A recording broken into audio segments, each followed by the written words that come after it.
An extremely busy schedule. I mean, he's a little bit behind schedule at the moment, and I believe he's at the school in Tacoma, which I'll talk about in a moment. But from day one, it has been very exciting. Newspaper headlines have been dominated by Xi's trip. We've seen Chinese and U.S. flags wave side by side on the streets and hanging from apartments. Coming to Seattle, we saw lion dances from the Chinese community. I mean, lion dances, very festive. Coming to Seattle was a wise choice. It's kind of Democratic controlled and thereby sort of a warm-up for the more difficult trip in Washington, D.C. when you get down to more of the politics of it.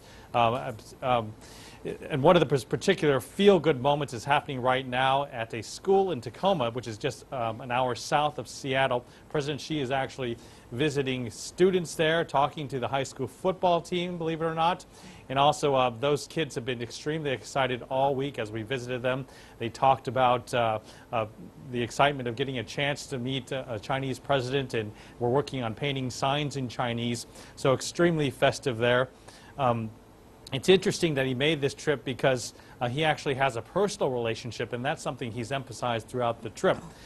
His personal relationship goes back to when he was a local official in Fuzhou, and back in the early 90s, he helped foster an agreement that built a relationship where it's a sister city between Tacoma and Fuzhou. So now Tacoma's largest trading partner is actually China, and Fuzhou serves as sort of the gateway to China for much of Washington State's business and Tacoma.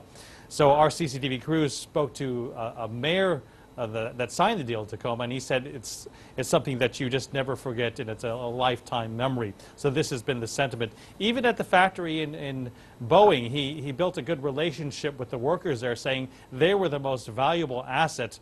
And then he talked about, again, being a local official in Xiamen when there was only about a dozen airplanes back at that time. Today they were delivering an actual top quality high-tech plane to China in Xiamen. So you've got going from 12 planes back then when he was there to seeing one of the most sophisticated airplanes being delivered to Xiamen. So he's getting rave reviews for being able to build this personal relationship on top of business. Right, and Mark, a number of important deals are being announced alongside President Xi Jinping's trip to the U.S. this time. What does a strong economic tie between China and the U.S. mean to the people, really?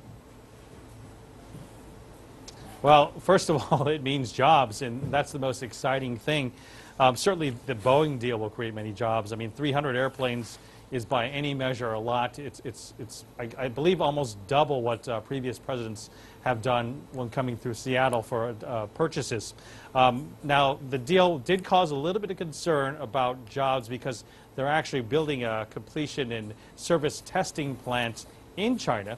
But Ray Conner, the CEO of Boeing, has gone on record as saying that jobs from the U.S. will not be moved for this. This is pretty much finishing it up and testing the plane, so it's something a bit different. Also, there are plenty of deals announced along the sidelines, too, that could have the potential to create many, many more jobs.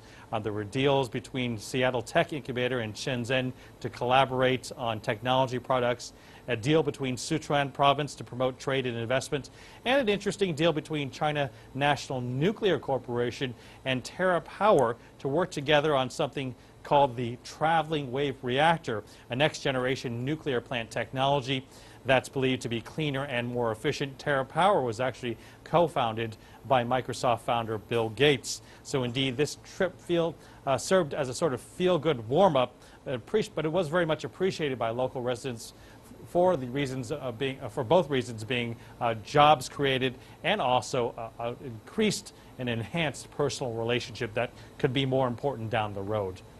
Thank you very much, Mark New, reporting from Seattle.